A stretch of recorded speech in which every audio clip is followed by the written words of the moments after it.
विधान परिषदेचे विरोधी पक्षनेते अंबादास दानवे आपल्यासोबत आहेत।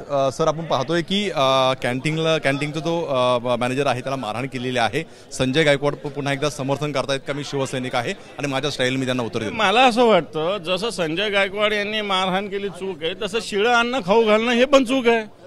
मग ती समिती काय करते, सरकार काय करते, एजन्सी कोण आहे, तिचं टेंडर पूर्ण केलं का चालू आहे, या सगळ्या गोष्टी बघितल्या पाहिजे ना।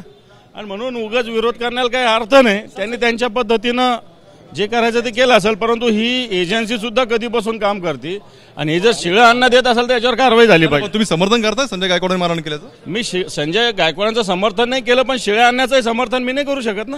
दुसरा मुद्दा असा आहे की 2018ला टेंडर संपलेला आहे। आता की ही एजन्सी किती दिवसापासून काम करते, याला मुदतवाढ वारंवार दिली जाते। या एजन्सीचं पाठीराखा कोण आहे त्याच्यावर कारवाई। संजय गायकवाड यांचा गुन्हा दाखल झाला पाहिजे म्हणतात। पाहतो आपण ज्या प्रकारे संजय गायकवाडांचा मुद्दा आहे तसाच एजन्सीचा सुद्धा मुद्दा आहे आणि त्याच्यावरती सुद्धा चौकशी झाली पाहिजे असं अंबादास दानवे म्हणताना पाहायला मिळत आहेत।